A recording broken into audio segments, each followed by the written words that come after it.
conversation could have been like extra content.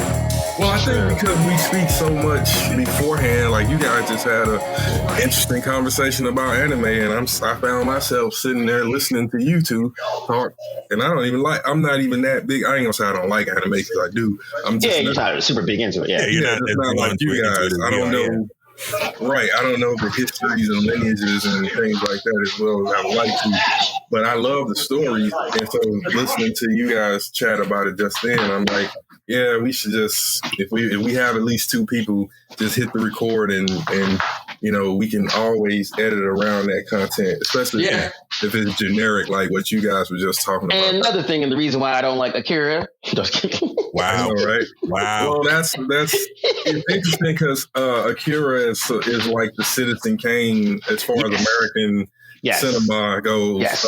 Oh yeah, that's the drop-in point for anime. Sure. Yeah. Like that's the nexus point. As you guys have heard, this is the Blerdlines dropped in the middle of a conversation. This is a pod about nothing. We get to talk about whatever the hell we want. And currently we are just talking about anime and why I don't like Akira. Yeah, I heard you. I said it and I'll say it again. Well, explain why. Don't just drop that and be like, now I'm walking away. Nah, man, I got to do it for the clicks. That's going to be the headline. Cam doesn't like Akira. No. Wow. You could probably put that as a title, and I'm sure it'll definitely. Well, you know why though? Is like, and I do it on purpose because, again, I can have a conversation with like the deeper anime people and see where they're at in terms of storytelling and writing and like those types of things. Mm. And so my big thing was like Akira is a great example where like Akira visually is super dope. They literally took what was on paper as storyboards and made the movie, and that shit is awesome. The bad part about it is if you ask anyone what Akira is about, they cannot definitively tell you. They say something about the bike, which is Kaneda. They say something about the arm, and then they say something about the little gray dwarfs. But they can't tell you what the story is about. They don't know what the plot is about. They actually don't even know who Akira is. They're like, wait, I don't get it. Like I thought Akira was the dude with the big arm. And so what I say all the time is like, visually it's stunning and it looks amazing, and it did push the forefront of a lot of anime at that time. But there's no story. Like you have no fucking idea what's going on. And what makes it worse is, it's one of those things. You actually read the books and you're like, oh, this is actually a super interesting, involved, nuanced story. And the movie just took the splashy parts of it and put it up there, which again, mission accomplished, but like there's no story. And like that's why I always laugh when people are like, oh, Akira's my favorite anime. I'm like, cool, what's it about? And they're like, I mean, so, question for you. Would you then so one, would you remake Akira? Two, if you did, would you still make it a feature film, or would you make it a miniseries? If I was going to remake Akira, I'd make it a miniseries because it has enough story elements, world building, characters, and that kind of stuff to warrant a serialized version. And so, trying to cram all that into 90 minutes, that is the reason why. Like it's almost like I said, there's no story, there's no plot, there's no story. You really don't know what the fuck's going on. Where like when you read the books, like it actually makes sense. The little gray midget dudes are super important. You find out what the fuck Akira is and why he's so important. So I think if you were going to remake Akira, it'd be better as a limited series. If it's anime, that's like 12 to 20 episodes. If it's Netflix, if it's Netflix, that'd be 8. That would be 8. Oh well, yeah. Well, Netflix would be 8 episodes, 3 seasons of 8 episodes or some shit. Wow. What's interesting is I think you could apply that same conversation similar to what we had with Dune and how, I was thinking about to reference that. Yeah. Dune is not, Frank Herbert didn't write those books. Well, especially the first one was written with a kind of cinematic flair. And it's the same situation where with Denis Villeneuve was able to kind of capture the balance of story and the visuals. But I can imagine, because I couldn't tell you what Akira is about. I only saw it because I was working as a student in the film archive at NYU, and I was a student projectionist, and one of the courses happens to happen that I was working for, not even taking, happened to be an anime course. And of course, Akira was one of the screenings. So, I'm sitting there again, like a fly on the wall or in the projection booth, just kind of taking in all the lessons and the significance of why this film was seminal are important for anime feature films in cinema. But yeah, I never thought about that. Could not tell you at all what that film is about, even though I saw the whole film and I watched it. But I can't I can't give you I can't give you a one-line answer. And I think that was your point. Like, and you're a storyteller. Like, if you can't do it, your analytical skills when it comes to media in general is usually pretty unmatched. You can go granular. Well, you can single line it and be like, oh, it's about blah blah blah. Yeah, that one. And that one was just one of those situations where I couldn't do it. But I chalked it up at the time of me just kind of not understanding fully the Japanese culture. Yeah, the Japanese culture as well as their storytelling structure. Because and I would say now, you know, what's good about the current kind of and when I say like anime is popular, I'm just talking about Black people. Like, anime has been popular for fucking my entire life. And that's a good exactly, and that's a good sort of clarification. And I think taking it even further is to say anime as far as mainstream popularity in America. Right. 100%. I mean, I remember being a kid coming up, and like, it was that one summer when G-Force, they decided to throw G-Force on TV for like no random reason, and fixated. I was just like, what is this? And why does it look so much better? Like, it used to come on after like Hanna-Barbera's Fantastic Four, which was just like, you know, as far as animation is concerned, I was just like, I don't want to say bottom of the bed. I mean, it was par for the course for the late 70s, early 80s. But when you compare the two, even now, I mean, and old like original G-Force just is not, you know, by anime standards today, it's not the greatest looking thing in the world. But back then, that was like the most bleeding edge animation you could ever imagine for, you know, again, late 70s, early 80s. But yeah, it still holds up to a degree. You know what I mean? It has that classic look, and it's very grainy, and the frame rate is a little slow, is a little faster. But yeah, it's, you know, even from then to now, like, that was, for at least for my generation, I can tell you straight up that anybody who was into animation at all as a kid, that was their entry point. And that was their sort of, like, you didn't realize you were taking in Japanese animation. You were just watching cartoons. Talking about G-Force, right? G-Force, yeah. Yeah, it's the same. I mean, that's the same with Robotech, because Robotech came out in 1985. Right. I was 5 years old watching that. You know, like, what is this thing? Because it didn't look like He-Man. It didn't look like Transformers. It didn't look like anything else I'd seen. And I was like, wow. And there was whole episodes where like there was no fighting. And I was watching it like it was a soap opera. Like it was like fixated. And the beauty of a Robotech versus a He-Man versus a Transformers is there's a lot of repetitive in the other two shows, in He-Man and Transformers, particularly He-Man. There's a lot of reused, like they reuse a lot of He-Man running, a lot of He-Man standing there and turning to the left. You know what I mean? Like, it's all but Transformers is not nearly as bad, but the transformations are reused frequently, whereas there's no reuse. There's not one repeating anything in all of Robotech. And they don't really Robotech, let me ask this. Robotech was a Japanese animation that was a Japanese export animation, not made by American studio. Yeah. Right. So the quick history of Robotech basically is it was two animes put together. So essentially, Harmony Gold had the licenses for these two animations, and then the American writers watched both of them and crafted a story, smashing the two animes together.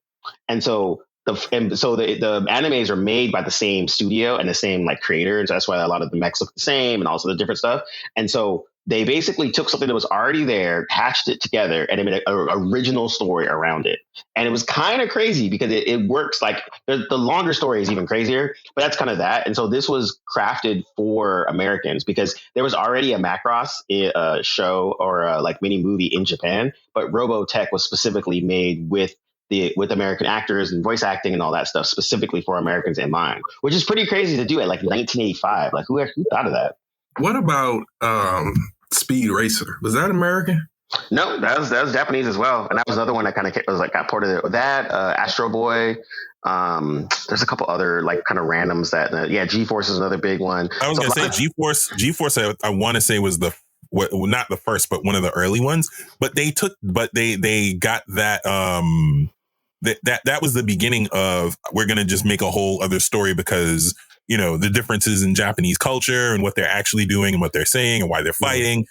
Radically different, and the impression was American audiences are not necessarily going to be able to relate to those differences if we just do a straight raw translation. Even Dragon Ball, like some of the things in Dragon Ball and Dragon Ball Z and all the different iterations that came after, they make some alteration, not nearly as many as back in the day, because now Japanese culture is sexy. It's more.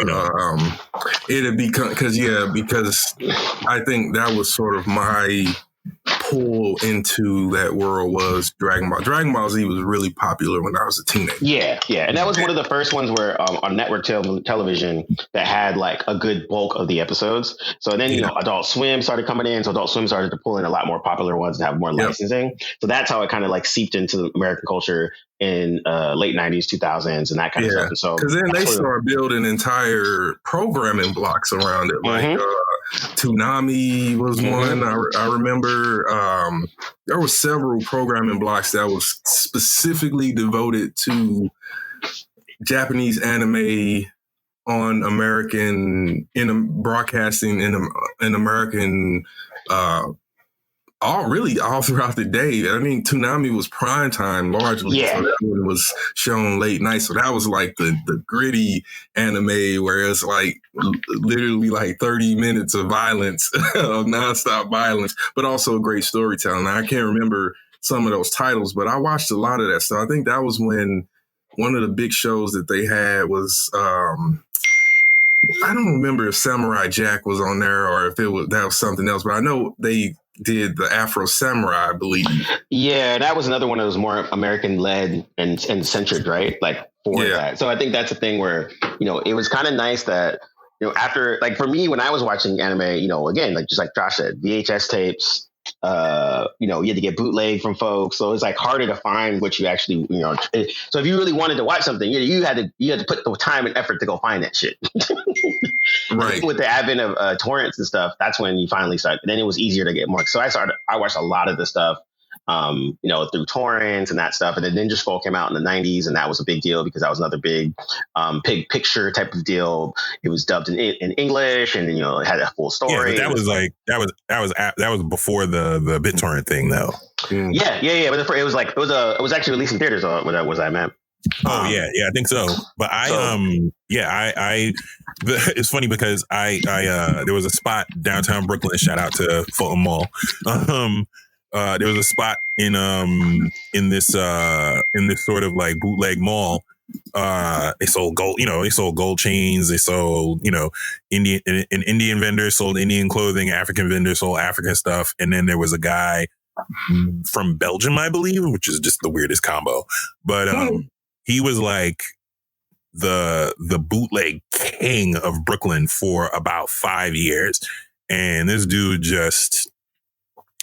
I remember the day I walked past and he had a giant TV. Flat screens weren't a thing yet, so giant relative. But he had a giant tube TV sitting in the window, and Dragon Ball Z was playing. And I think he had like a supercut of all action sequences. So all you saw all day long as you walked past was just fighting. But the scale, as we know, of Dragon Ball Z is just so bananas that if you see that and you're into it, you're going to stop and you're going to look. So, that was the beginning. I remember specifically, at least in Brooklyn, that was the beginning of the anime craze, because that was the only spot that I knew of that you could get it. And then it sort of morphed into, there was this spot actually down the block from where all of us were working on 41st and Broadway. Sorry, 7th Avenue. And there was this guy, it was a spot called Games and James. And he had literally every video game on the planet, in America, But then he started introducing the Japanese imports that you had to have. Like if you had like a Super Nintendo, you had to have the cartridge port that the adapter. And then in the back, he would have nothing but VHS tapes and occasionally the odd DVD. But mostly it was just all bootleg VHS. And he put me on to everything that I knew about anime at the time. This had to be 90. Yeah, this was like mid 90s. And that was the dude who sort of like cranked my interest in anime through the roof. But he was another one. He was the spot. You couldn't get it. You couldn't get what he had anywhere else. So everybody converged on Manhattan if you were into anime. And Friday was always the day that you would go get. Dude was no joke.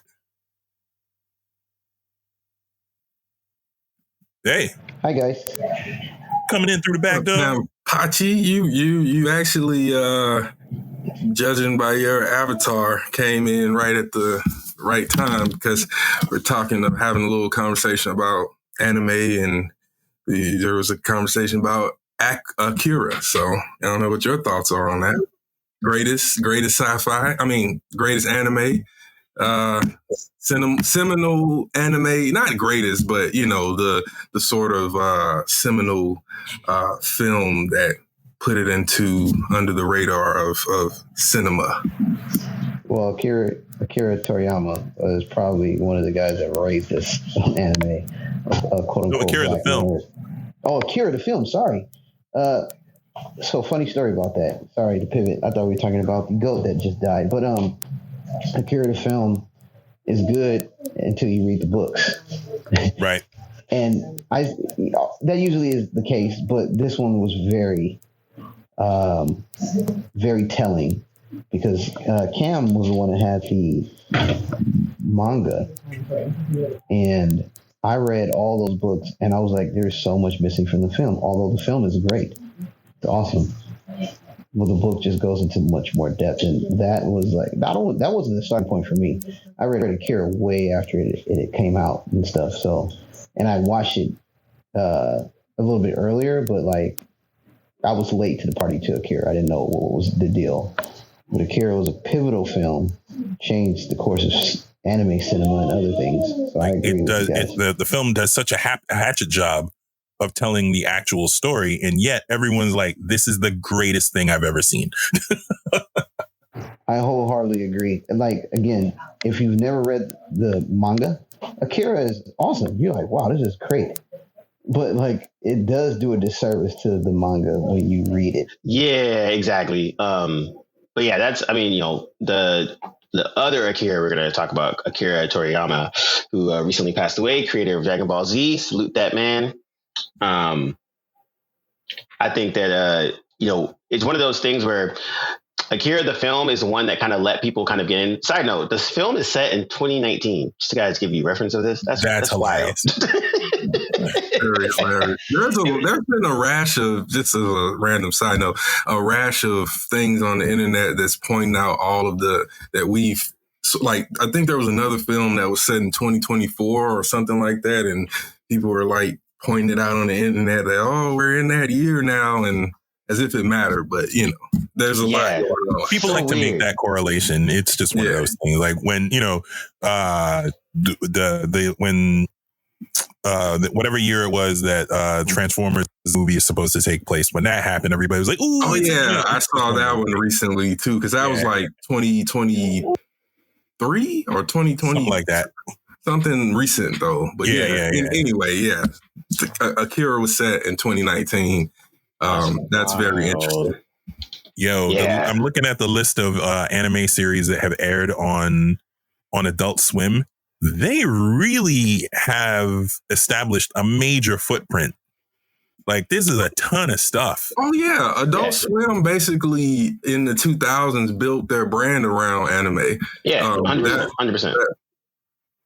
Yeah, and thanks. Yeah, we were speaking about Toonami earlier, and like that was one of the big branding models, programming blocks that really put Adult Swim and simultaneously anime Toonami into and Adult Swim. a greater scope popularity as far as American mainstream media goes. So yeah, I'm not surprised that, because at one point everything that I watched was on Adult Swim. You know, like I said, as a teenager, Dragon Ball Z was like cafeteria talk, like, and you know, so like you were like talking about that Vegeta Goku fight when Vegeta gets the Majin symbol on his head and like all that stuff, and it was a big deal. Yeah, I'm just looking at this list, and I remember there was a point where I was like, oh, if it's on TV, it's probably, you know, whatever, because if Dragon Ball Z got hit TV probably about 25 years after it debuted in Japan at this point, like hit commercial. Yeah, it was at least about a decade or so after its something like initial that. run. Yeah. And I'm looking, and it's funny how now, like, my whole attitude has changed. Now, if I see something on Adult Swim, I'm like, oh, I gotta look at it. Whereas before, I was like, if it's on TV, I probably already seen it, or it's probably trash, because there was a lot of garbage that made it to air, trying to capitalize. And I don't think they really, like, programmers necessarily had a clue. But I remember the first thing that I got put onto, the first couple of things, and the Big O definitely was one of them on Toonami, I want to say. And then probably the gold standard and the best thing I've gotten put onto was Code Geass. That is one of the greatest things I've ever seen. And I've watched it like probably about 20 times since it aired. Did you look at the 2000s? You put this list up. They even did a G-Force in 2000, G-Force Guardian of Space. And so I didn't realize they were airing Superman, that animated series, the DC stuff like Batman Beyond. I totally forgot about that. Even G.I. Joe was brought, you know, they did a new He-Man Masters of the Universe. Like, you know, they basically, like, from 97 up until 2008, they were basically flooding their air with like a combination of original Japanese animated features, obviously revised for American audiences, or TV series, but also with some American stuff that was kind of like, you know, Josh, you mentioned all the kind of crap that they had on there. I feel like a lot of that was some of the American series that were trying to be, you know, like the Japanese anime.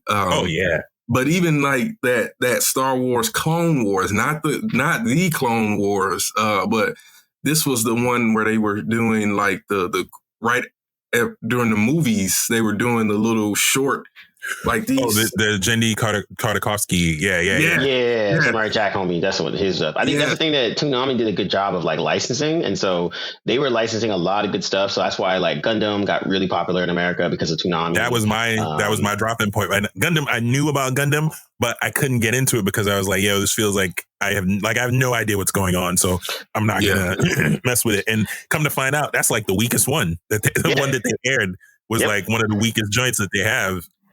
It was called the Gundam he's talking about that was on Cartoon and Adult Swim was which one was it on Toonami? It was Mobile Suit Gundam Wing. That was there you go. Yes. Oh, and then they did that. They did the Mobile Suit Gundam. Then they did Endless MS Team or whatever that is, and then it's like there was several between 2000 and 2002. Yeah, that's what people don't realize is, like, Gundam is one of those things that there's so many of them. Like, Gundam Wing was one of the popular ones that really got a lot of folks into Gundam. But Gundam Wing and Endless Waltz are actually kind of anomalies from the whole Gundam kind of situations. So a lot of people, as they started to watch other Gundams, they're like, wait a minute. And then like Gundam Seed, Gundam Wing, and Gundam Endless Waltz are kind of like in the same kind of universe, where the other ones are kind of separate ones. So it was interesting to see people like go back into watching it and be like, wait, this is weird, because I thought it was something else, you know?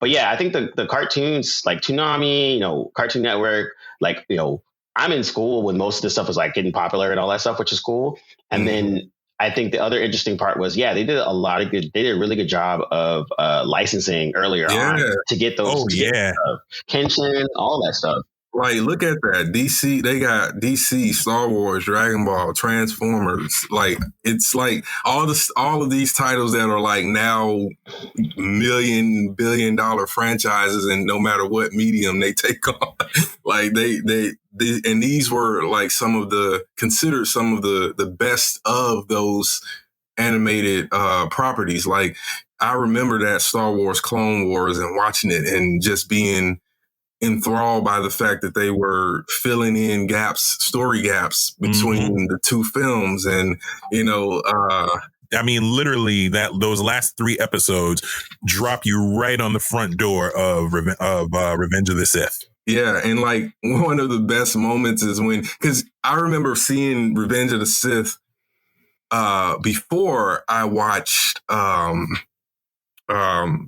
the Clone Wars series before I finished it, because it was already going way before the film was released. But I didn't watch those last few episodes before I saw the film, and so I didn't know why General Grievous had the breathing problem. So when I watched Clone Wars, I was like, okay, Mace Windu is kind of I knew he was a badass, but like that was like one of those moments, because I think it's Mace, right? Mace is the one. Mace is the one who collapses his chest. Yeah, when he's escaping with or is it when he kidnaps, or this is when he kidnaps Chancellor Palpatine. So like when we see him in the film and he's coughing and he's got the cloak on, like that's fresh, like that's like a fresh like damage to him that he can't recover from, and that was all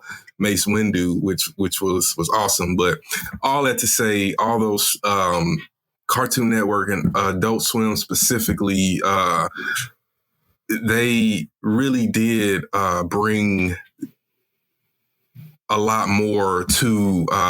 They had a real big footprint in the anime space, animation in general. I mean, look at some of these. Attack on Titan debuted on Adult Swim. Big O, Black Lagoon, Bleach. I wasn't a fan of Bleach, but I acknowledge that it's a popular huge property for them. Good God. Yeah. No, and that's the thing. And so Cowboy Bebop aired on, right? Was it? How do you pronounce? I always mispronounce it. My nephew is going to kill me. Inuyasha? No. Is it Naruto? Naruto? Yeah.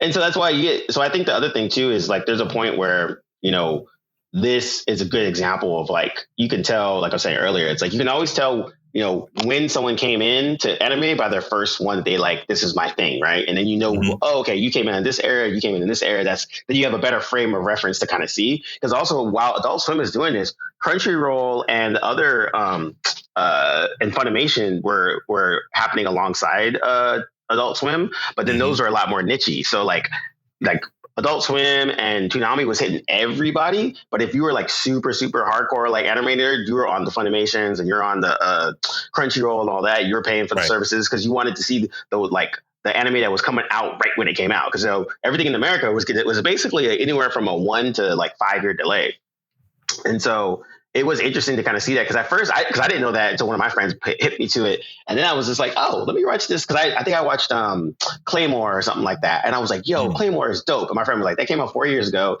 here's the manga, it's better. I was like, damn it. But Funimation opened their doors in 2005. Yep. So I mean, so it is cool, because I like this era of anime in terms of popularity, because it's kind of cool that more your average person is kind of like finding it and finding what they like and really getting into it. And I think it's actually awesome, because like, if you're a Black and you liked anime, you're in a very, very small group. But that's shrinking. That's shrinking now. Is expanding, right? Yep. So, exactly. And part of that is because of, our generation, specifically guys like you guys, you grew up watching it, loving it, and not just the sort of Americanized versions of it, but the real legit Japanese animation storytelling and the history behind it and the animation and everything. So now there's an entire generation of adults who are excited about it to, you know, be as enthusiastic with the new, because I think it is more popular now. You can see it in the fashion, you can see it in the in design, you can see it everywhere. It's way more popular now than it's ever been, and I think that popularity isn't going to slow down because, you know, just looking at these lists of Toonami. Adult Swim programming from all the way back to 1997 to now, like they're just not slowing down. Even if the shows aren't great, they're still just continuing to push that in their branding and programming. And I think that it looks like they've also gotten a footprint in sort of video games because there's a lot of crossover over there as well. I mean, you only need look at, you know, I forget the name of the convention, but there's an anime convention that used to happen in the dead of winter, and they basically swung it around to August. So not only have they moved the date, because I think it was like used to be in like I forget when, but it was like January or February, somewhere there about in the dead of winter. Now they're preempting Comic-Con in New York. You know what I mean? Like that's the fact that it's happening in August, and it's a gigantically smart move because there are kids who, you know, might not be able to go, you know, granted it's on a weekend in the winter, but it's one thing when school is in session. You know, your parents might be like, nah, you got to study for this test. You got to do this. You got chores, whatever. So no, you can't go to anime, whatever. Now it's in the dead of August, right before school starts. There's no reason why they can't cake now. And but that's also a good month for... Not to cut you off, but I've seen footage of like video footage of people doing like tours. It's gotten bigger and it's only going to continue to grow. And they aren't even necessarily like nailing the execution of the event. You know what I mean? Like it's come a long way, and they still have things to fix, in my opinion, based on what I've heard. I haven't been, so I can't speak from a personal perspective. But from everything that I've heard, like there's things they still need to fix, and people still jam that place. So I can only imagine what it's going to be like in August, right before Slate. It's perfectly positioned. You couldn't have picked a better month. School's about to start back up. You know what I mean? Like and that's like the last thing you do before Labor Day. Are you kidding? Yeah, I mean, I think also too the rise of like cosplaying and all that stuff is big, and then also you're starting to see more of, like you said, acceptance and all that kind of stuff. So it's fun to see it, and I'm glad it's like happening, and it's really interesting because then, you know, the embracing part happens, right? Because just like hip hop or just like, you know, whatever niche, you know, punk and this and that, whatever small niche. Earlier, Star Wars, all of that, all the early adopters. I laughed the other day when I saw the movie poster for the 25th anniversary of The Phantom Menace. And damn, 25? Yeah, 25. It was released in 1999. I dragged my dad to the theater. He fell asleep before the opening crawl, the prologue, before it finished, and literally didn't wake up until the very end. Not even during the big sequences. And I bring that up and use that example just to say that even in 1999, Star Wars was still considered like, you know, very niche. It was niche. Like it wasn't something. It turned a profit at box office because kids love it, and they dragged their parents, as I did, to see it. And in '99, that was a big deal because this was a whole new generation with a whole new Star Wars trilogy, idiosyncratic to us. And they did it really, really smart, right? Because you know, they did the special edition re-release, partly to gin up money for the prequels, but also to sort of re-energize interest in the franchise. So there's whole generations of kids that weren't around in the 70s and the early 80s when the original 3 came out, that got to experience this thing in like an IMAX theater, for example. And they re-released the original trilogy. Right. And I was able to see Empire Strikes Back both in the original release and in an IMAX theater all those years later. It was a good time. Dude. And Lucas, Lucas banked out. So he literally just used the dough from the re-release to fund the prequels. Yeah. Genius. And also I would say, the kind of like what D'Angelo was saying was, they were with the different generations. Like there's a good interview with George Lucas and Jon Stewart on Daily Show. And I think George Lucas was doing he was doing promo for Red Tails or something like that. Yeah, exactly. But John opens the show. He was like, George Lucas, I'm glad you're here. I told my son that I was interviewing you, and he was like, "Oh, Dad, he's amazing. Tell him my favorite movie is Phantom Menace." And I told my son, "No, it's not."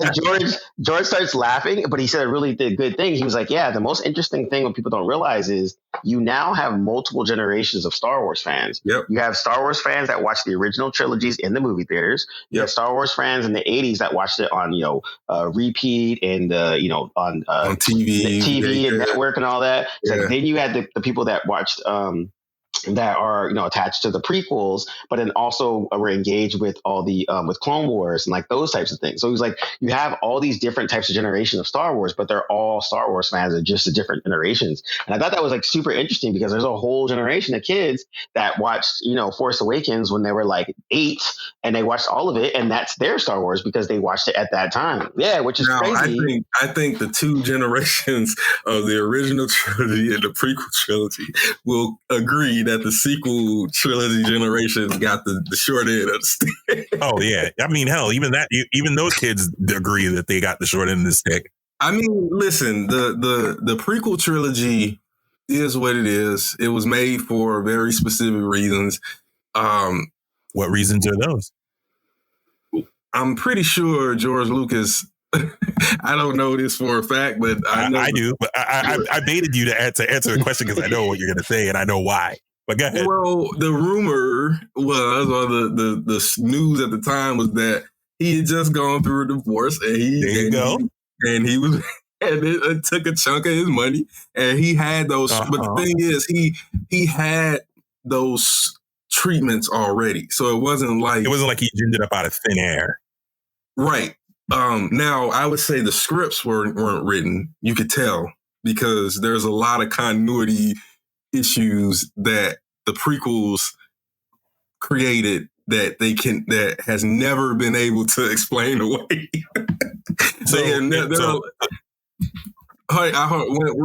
Really quick, I was gonna say they've never been able to explain away certain story elements that were introduced into the prequels that weren't present in the original films, which are supposed to be set, decades or whatever later. And, some of that stuff is forgivable, but some of it was just so obvious and glaring. But I think the reason why those work more than the sequels is because that wasn't a big nostalgia trip. And there was if I spoke on those two trilogies. And it worked in a way that showed you this world of Star Wars at a time where the Jedi were at their peak. At a time where the Sith Lords were grabbing power. And I think if he had done it a little differently in terms of moving between the first film and the second and third, it would have been even better. But I could rewatch those films. I can barely stand to watch one scene of the sequel films before I'm like, yeah, I just can't do this. And I've only watched Rise of Skywalker once. And I don't think I'll ever watch that again. But yeah, I mean, like I was saying, I mean, I've seen the interview with Mike Wallace where George Lucas is like, yeah, my ex-wife took all my money, and so I'm gonna make these movies. Like his own words. That's not even like rumor. Okay, so I couldn't remember if he did an interview or whatever. I just know that was sort of like the story. And such is the power of George Lucas that you cannot find that interview anywhere on the planet now. It has been scrubbed from all of existence. that you can even remove something from the internet with that much thoroughness is amazing. But I promise you, I've seen it with my own eyes, heard it with my own ears. The man said, I'm making these movies because this divorce yanked half my dough. Full stop. Full stop. And you know, I'm pretty sure it was like somewhat tongue in cheek, but also, also real. Yeah, exactly. He was chuckling when he said it, so you know there's probably a hint of irony and humor to it. What he really meant was I had to give up way more money than I wanted to. Yeah.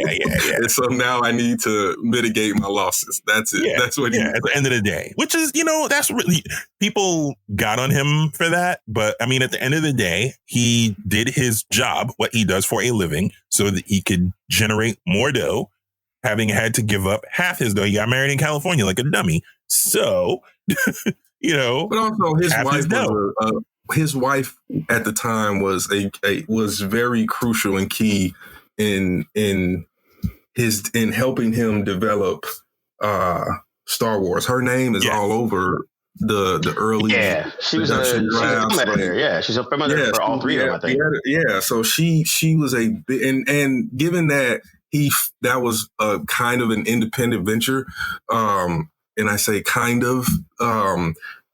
She likely did way more than that at least for the first film. So, you know, I don't think he was like I didn't see him saying it, but I can imagine it wasn't like a resentful tone as much as it is just like this is what it is. Like you said, Josh, he lost a little money in his divorce because he had to share, but at the end of the day, he went back and did the thing that he does to make money.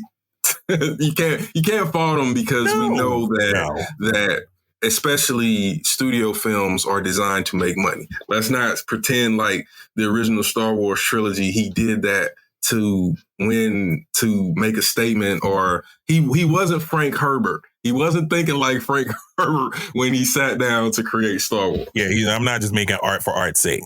And he wanted to make money. Art to make money.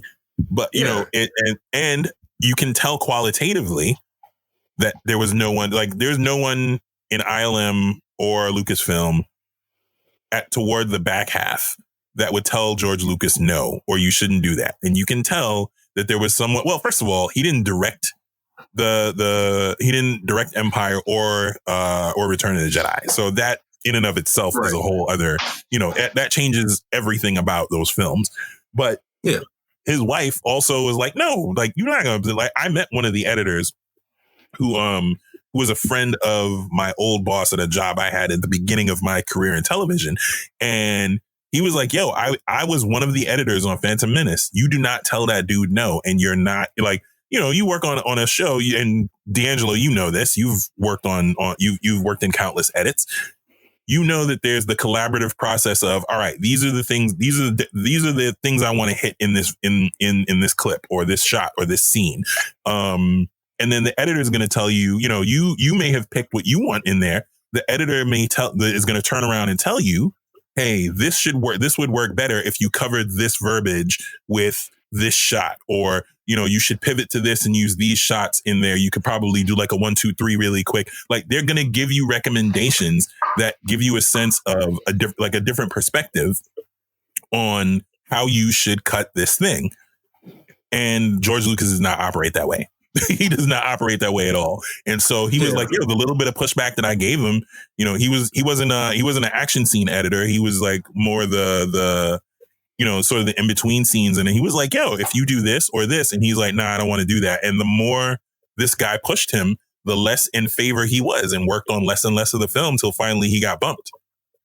His name still shows up in the credits, but he wasn't reading the room. No.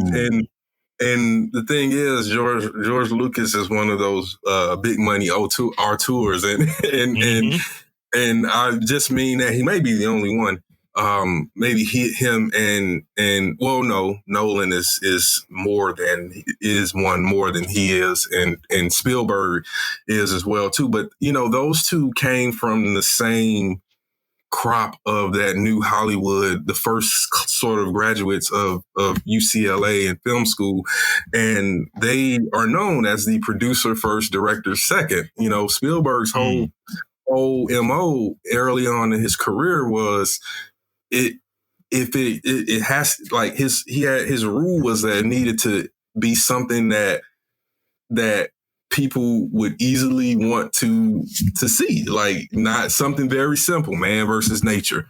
That's how you get Jaws, you know, man versus or Jaws or Jurassic Park, you know. So Lucas has that same mentality, and it makes sense because Lucas, Spielberg, Coppola, Bogdanovich, Scorsese, all of them come from that same era of filmmaking, and George Lucas, and I can imagine, especially, I don't know where George Lucas was in his career when that editor had that encounter with him, but I can imagine if it was during the prequel. It was Phantom Menace. Yeah, see, I would not have. If I was the editor in that situation, I probably would have presented any comment that I had as a question. Yep, exactly. so that he believes that it's his idea. Yep. And he listens. Yep, 100%. My teacher was a concept artist on Phantom Menace, and he said the same thing. He was basically like, he was on Phantom Menace and Attack of the Clones, and he was like, the conversation with George is you make your shit, you show your shit, and George is like, yay or nay, and you fix shit. And he was like, there's no suggestions. This is what I did, and he either likes it or he doesn't, and then he tells you what you need to change, and then he like disappears into the ether. But that's evident when you watch the BTS on literally all of those films. It's the same thing every time. So it's a giant board or a wall, and people are presenting their concepts or, you know, giving them his ideas. And he says, this one, this one, this one, and this one. But this last one, I want you to change this, and this. And, you know, there's this one shot real quick where Dave Knoll, who is the special effects supervisor on all of the prequels, and I think he was with ILM in the originals too. There's a shot where George Lucas says, you know what? It'd be great if we do XYZ 1, 2, 3. And then Dave Knoll is like, holy fuck. Like, you can see him cursing in the background because he's like, I don't think we have anything that can do that. And so part of the beauty of ILM is from day one, none of the stuff that's commonplace in the industry now existed. And they made it all. So he's like, you know, that his reaction is more geared towards like, oh God, we got to make something else now. Like, I thought we had everything. I thought we made it all already. George Lucas has so much money, right? Because he has proprietary proprietary everything is the word you want to use. Yeah, I think I was trying to find a word that was a little more sophisticated and everything, but that sums it up because he does have proprietary everything, and cinema have been using, Hollywood studios have been using his innovations since that dude, almost since he left college. Dude, I mean, these guys invented Photoshop. These guys, and like, it was something that Dave Knoll's brother had already made. And they were like, oh, you know, we could probably use this. And then that became Photoshop. They made Avid because George Lucas was tired of linear editing and wanted to be able to sort of jump around and move clips around and move whole scenes around and chunks of footage around just to suit, to suit how things, how he sees the story in his mind now that he's done filming, and he goes, oh, that first part could probably move to the third part, and the second part could go to the end, and the end can now be the beginning. Like, he operates that way. And that was born an Avid Media Composer, the editing suite that we all use and all know, and is one of the industry standard tools of the trade for television and film, was invented at ILM. Amazing. Yep. Like, we wouldn't have careers right now. None, the three of the four of us in this pod would not have careers right now if it wasn't for Industrial Light and Magic. I use Google Excel in presentations more than design now. So I don't know about y'all Negroes, but but yeah, but I think you're right. I think it's one of those things where you got a point where things like the niche things that are happening now. It's interesting to be in this era at 2024, where now all the things that were niche when we were teens or early 20s is now in vogue, and it's interesting to see how people are interacting with it for good or bad. Right? The regs. Well, I think you're being very, very liberal and generous in calling it simply niche when we were growing up. I mean, there was a time when if you were in certain circles and you mentioned Star Wars, you would be looked at, maligned, and kind of thought to be something bad, as if you should be cast out into the wilderness. Oh, for sure. So like, it has come a long way, and I think saying that is an understatement because now these properties are popular. Like I don't know how Game of Thrones played in the high school world when it was on air, but like, when I was in high school, stuff like Game of Thrones and Lord of the Rings, where I was at, it, nobody was reading, touching, had any knowledge of that stuff. So it's an interesting to see where it's, and also it kind of shows, at least mainstream wise, that America is becoming a little less and less ethnocentric with regards to consuming certain media. Because I think that's the overall issue. And I kind of want to use that moment to segue, because we were talking about the Japanese anime. And I just want to ask you guys, I know Josh, you have, but have anybody else watched FX's Shogun? No, it's on my list as one of the things that's must watch. I've heard so many good things about it, and visually, I heard it's amazing. It is. I don't know who told me this, but somebody said it looks better. They was like, "Oh, we can make a movie like this, and we haven't yet because Shogun is outdoing what a lot of movies are trying to do visually." From a purely technical perspective, it is one of the best shot television shows I've ever seen, ever. At least on broadcast. The cinematography and the lighting. Yeah. At least it's definitely on the list. Because, I think you have to caveat that. That's a really big statement to say. It does look good, but it's still, I don't know if yet it can be compared to some of the other scaled up things that we've seen.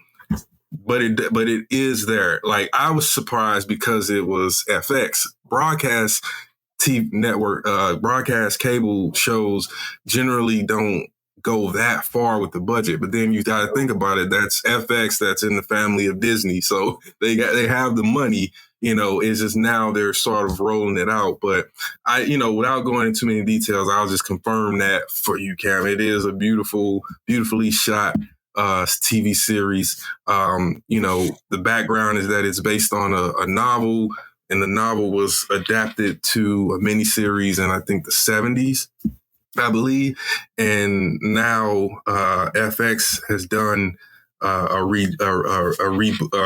even a remake. They're just doing their own adaptation. But really, well, the performances are great. The narrative, the storytelling is very traditional and linear, but it works because immediately you see and know who you're supposed to care about and why they're important, the conflicts, the stakes, all of it gave me Game of Thrones season 1 vibes. Yes. Where you could see that they are building something that's going to have a wonderful payoff. I haven't seen the most recent episode, but in the 3 episodes that I saw, again, immediately they give you reasons to care about the characters, to invest in their story, enough mystery about the world to where you have questions answered, but you also still have wonder about where they might go with it. And I saw it when I read about it, said miniseries. So I don't know if they're doing just this 10 episodes and then going to come back, or if this is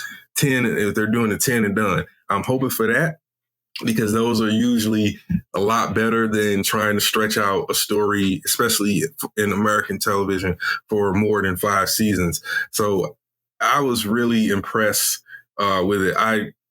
I'm a big fan of that era of Japanese culture and history. Not as much a big fan as much as I've read a lot about it, and you know, it reminded me of also a little bit of playing Ghost of Tsushima because it of the detail. But yeah, highly recommend it. Really good show. I'm looking forward to finishing it. And this is how it should be because it's only 4 episodes in. I'm actually looking forward to watching that episode. I can't say that about a lot of TV series these days, but Shogun is definitely one that I highly recommend. I co-sign. Hey, I was gonna say that when I saw the trailer, it reminded me of Akira Kurosawa's Ran, which is a version of King Lear visually. So I was really interested in that. Oh yeah. So that's what got me to like beat Pete, and then it was co-signed by friends that I trust with the recommendations to watch it. So it's definitely on the list. Yeah, it's kind of interesting. The creator, he was one of the creators is one of the writers that got nominated for Top Gun Maverick, which is hella random. Wow. Okay. Yeah, no, I always like looking at people's like, oh, what has this person done? And then I look it up. I'm like, oh. Maybe the genius was hidden and we just didn't know. Hey man, could have been a diamond in the rough. But also we always know that at the end of the day, even if you're doing corporate art, right? So at the end of the day, you might write the most brilliant script or shoot the most brilliant film, but when you take it to the person that's paying for it, or the entity that's paying for it, and they want to do all these different things. Now it's a whole different. It's different than what you would have put out there. So, yeah. And I mean, you know, it's likely like any other, like most writers in television and film. You know, there's one for the meal and there's one for the real. You know, you're gonna do one that's like your magnum opus, and it's all sorts of heady and high minded and nuanced and what have you, and then like Mortal Kombat. Yeah, it's not all. Not everything is going to be a Shogun. So it makes there's a degree. Hey, hold on. We will not be slandering their OG Mortal Kombat. No, I think he's talking about the newer one. I'm talking about the most recent one. Yeah, not the 90s film. Like the OG one, even though it's bad. The 90s film is bad good. It's not. Or good bad, if you will. I don't know, whichever one. Yeah. No, sir. I just wanted to make sure we 90s film was a poorly done film, but it was very fun. And it's very indicative and classic 90s cheese. And so, yeah. So to give you a quick summary of dude that is the show or the creator for Shogun, his first actual credit is Street Fighter: The Legend of Chun-Li. And, there you go. And then after that, he did The Jungle Book for Disney, which that did gangbusters. Yeah, and then after that, he did Counterpart, which is a little known sci-fi show on Stars with J.K. Simmons. Mm-hmm. And that I remember that. I never watched it though. I remember seeing promos for that. Yeah, it was okay. So after that, it wasn't something to shoot down. Yeah, so after that, he did Top Gun Maverick, and then now he's doing Shogun. So that's kind of interesting. It's a little. That is a very interesting thing. Now, is he the showrunner for Shogun? Is he the lead writer? Let's find out. Actually, I think it looks like he is the lead showrunner. Interesting.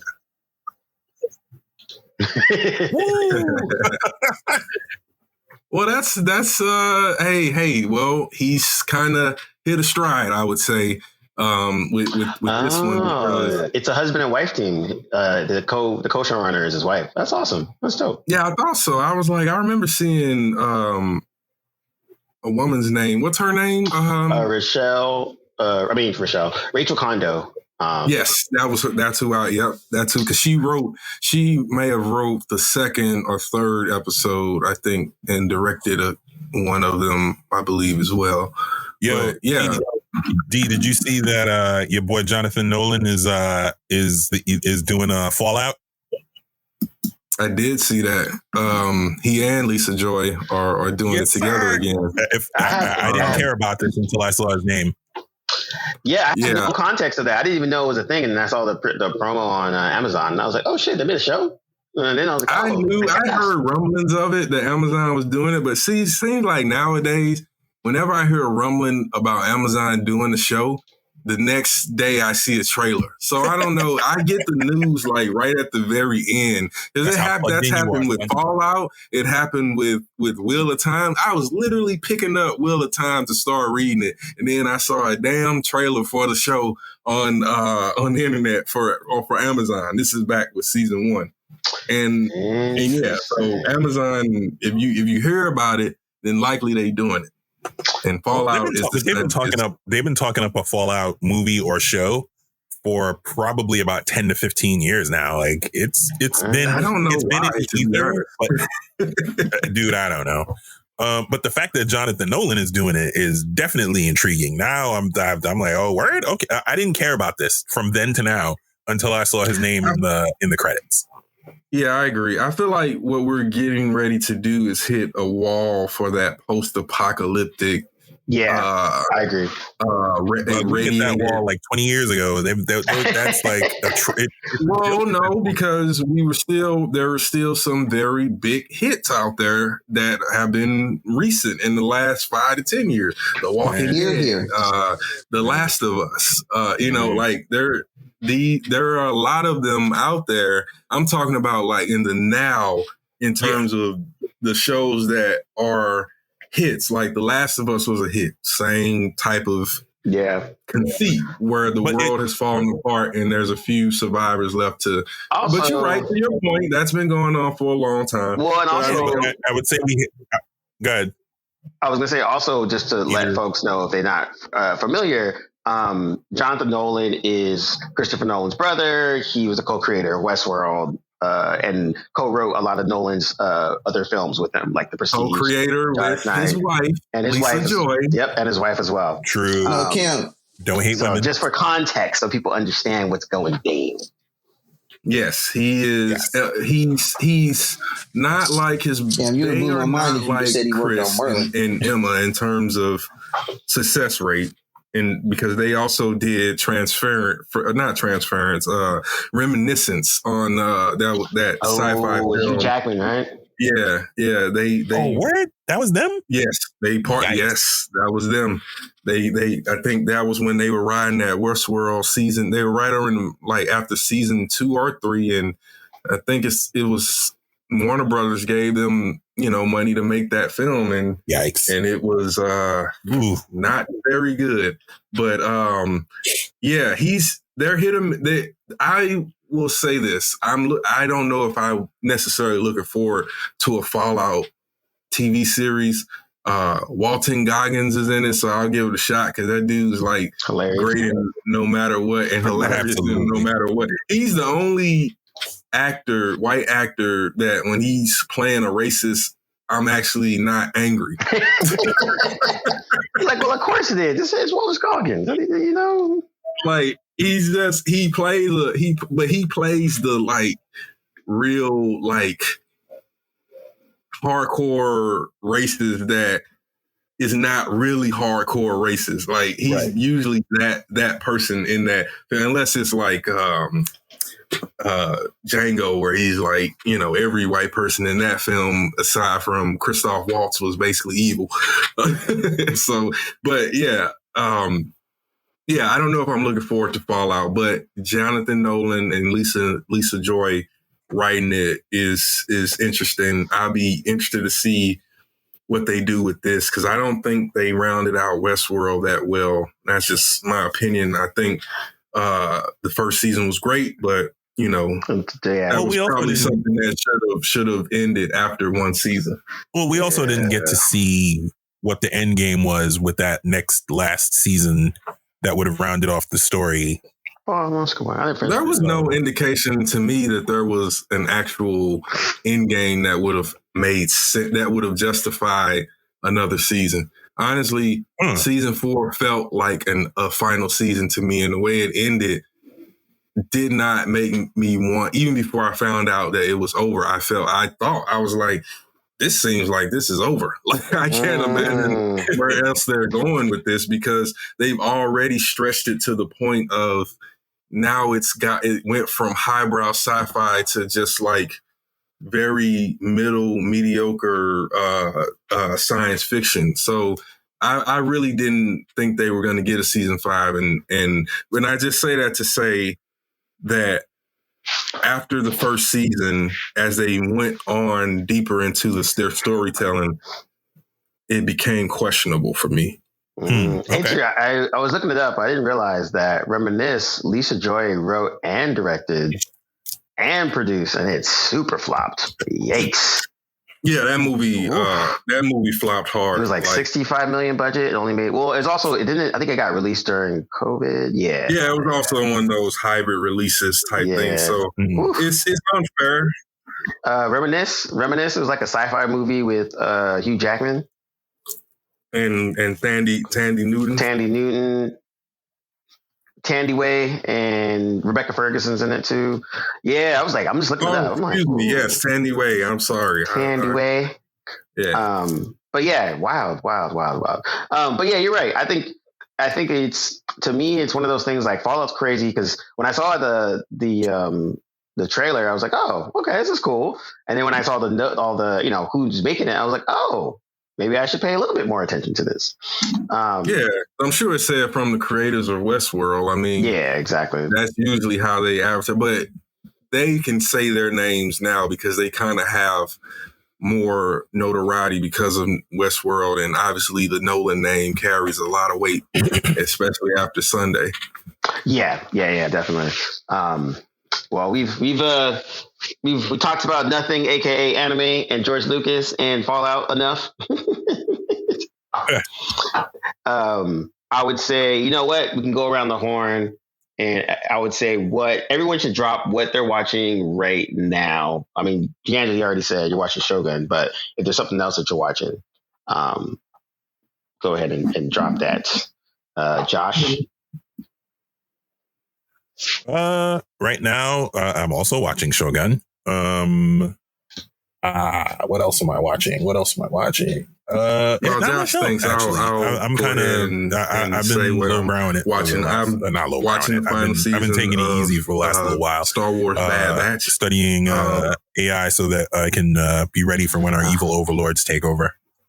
Oh, hey, Josh, you're cutting out. You want to reset it again? Yeah. Say that again, sorry. Josh. Yeah, Shogun's probably the only thing that I'm watching right now that I can think of. I'm sure I'm going to think of something once we stop recording. But yeah, other than that, I haven't really had much time to watch much else. I'm sort of making it on purpose. I watched Avatar, which I think we talked about. Yeah, that's literally it. I think I recently watched Avatar. I'm watching Shogun. And nothing else because I'm busy. Nice. D'Angelo? Yeah, I guess currently Shogun, I mentioned that. I'm watching Star Wars Bad Batch and the final season of Curb Your Enthusiasm. But before I talk about the final season of Curb Your Enthusiasm, I just wanted to bring up that, I'm not watching a lot. But I am I haven't watched a lot of new stuff. So I'm revisiting things mainly because I'm trying something new. So I'm revisiting more sci-fi TV series and things like that. I just recently rewatched The Expanse and I just can't get enough of that show. I really do hope that they pick up where they left off and do the Laconia storyline. But that's another topic for another time. So Bad Batch and Shogun and Curb, the two of those shows are in their final season. It's very interesting watching Curb and it's in after Richard Lewis's death because he died early in the week and he was in the next episode. Wait, what movie flopped hard? Yeah. What movie flopped? And so he was it's funny. So it wasn't like he was, that he's going to die on the show or anything like that. But it was just an interesting thing to think about. Still funny, but I'm glad that it's coming to an end. And Bad Batch is pretty entertaining, pretty good writing. More Filoni making good with the Star Wars mythology, and this is its final season too, and I'm excited to see how they bring it to an end. Yeah, that's dope. Yeah, and also real quick, and also where it stands when the dust is settled in the overall canon, because I think where they end these shows, all these stories, is going to be a big deal, because it has to, in some way, shape, or form, make good on the sequels. Because Ahsoka, all those shows have to somehow, in some small way, point to that direction. So that's just all I wanted to add. I'm interested to see how Bad Batch ends for that reason. I have multiple theories about which way that's going to go, but I must say that the bits and pieces that Dave Filoni is yanking out of the stuff that they originally said they weren't going to reference or use anymore, he's expertly just dropping those little nuggets in. I have a theory about what and who Omega is. I'm not going to spoil it in case I'm right, which I almost never am. Bad Batch. Dave Filoni is just a bloody genius. Like if no one else gets George Lucas and understands how to make the aesthetic of original Star Wars sort of come to life present day, it's him. Like he should have gotten the promotion he got recently, like a good 5-6 years ago. Interesting. Yeah, I gotta catch up on it. I haven't started the last season yet. I actually been watching a lot of anime. A bunch of my favorite shows came back for their second season or their second half of their run. So I'm watching Tsukimichi, which is Moonlight Fantasy, which is really good. Just really interesting characters, funny, but also has good action and world building. I watch a lot of isekai stuff, which is the loser dude gets killed and then wakes up in the fantasy world genre, essentially. But with that, there's a bunch of stuff that's coming out that's actually really, really cool. And then there's something called Solo Leveling. That's actually, I think it's on its 9th or 10th episode, and that's really, really good. All these are on Crunchyroll, and I've been watching. And I watch sub just because, like, anime watching for me it actually makes me stop and just watch as opposed to multitask, which is what I usually do when I'm watching TV shows and things like that. So I've actually stuck to watching subtitles purely just to make me like stop being a busybody and be like focused for like 30 minutes. That's speaking of subtitles, that was one thing I didn't mention earlier about Shogun. I am so glad that they are speaking Japanese. Oh yes, that's dope. If they had spoken English when I in the scenes where there are no other English speakers, or in general, I probably would have not watched past the first episode. Wow. Because there is something about when you create those worlds, and specifically period pieces like that. There was part of the dialogue that every time it would always remind you that you were in that space, in that world. There's a moment where the Tom Hardy clone, who's the main character, he says, they offer him to give him another bath, and he's like, 2 baths in the same week? You're trying to give me the flux? And I was like, and he didn't laugh. He was serious about it. But for contemporary, the modern audience viewer is like, what? What are you talking about? 2 baths in 1 week? But you got to think about what England was for people of his stature at that time. Yeah, exactly. Exactly. He's a scoundrel pirate. So he probably went entire months without baths, which was... My man's name is Cosmo Jarvis. Cosmo Jarvis Hardy. I'm telling you, man, they cloned Tom Hardy. You got that Logan, what's his name? Logan Marshall? Oh, Logan yeah. Marshall. Yep, Logan Marshall. And Cosmo Jarvis Hardy. That's Logan Marshall. Yeah, he definitely has that low, almost whispery voice. thing going on, like Tom Hardy. He even sounds like Tom Hardy a little bit. Yeah, but he's got a little bit more. He's got a little bit more of this kind of. Yeah, it's a little more. He's got that going on. Sound a little more like yeah. He's got that. He's got this gravelly thing happening when he speaks. Like he's got that happening. Yeah. So imagine Red Fox with a British accent. That's hilarious. That's dope though. I mean, and also Warrior that's now on Netflix and starting to get a little bit more shine. The way they did the language part was when they basically established it earlier. Yeah, they basically established it. They're basically like when there's white people around, they speak in a broken English, and then when there's not white people around, they'll switch to Cantonese, but then they'll switch to English again too. So it was like it made I like what they did. You don't really see someone put a little bit of effort into it, which I thought was working. But yeah. But you're right. When you really like I heard Napoleon, one of the major things of it that it wasn't in French, and it's like what? Yeah. and wait. Who made Napoleon? A white dude from America. No, who was it? Let me double check. I'll check. Well, it wasn't really Scott, was it? It was somebody popular. The name is on the top of my Ridley Scott. Oh, it was Ridley Scott. Oh shit. I thought so. So yeah, it makes sense because there you go. That is a filmmaker who, in that regard, is lazy, but he's also ethnocentric. Yeah, and he's like he's not gonna waste his time trying to have them speaking in French because the audience won't get it. Yeah. Or something, or they won't want to read subtitles or something like that. But yeah, no, it's like years ago when they did Valkyrie with Tom Cruise. I was like, nope. Because every shot, every frame in that trailer, he's speaking English. Sounds like an American wearing Nazi cosplay. Yep, 100%. That's all it was. What I would have respected more is if you did like a Hunt for Red October thing where they start out speaking Russian in the beginning of the film, and there's this transition that they do.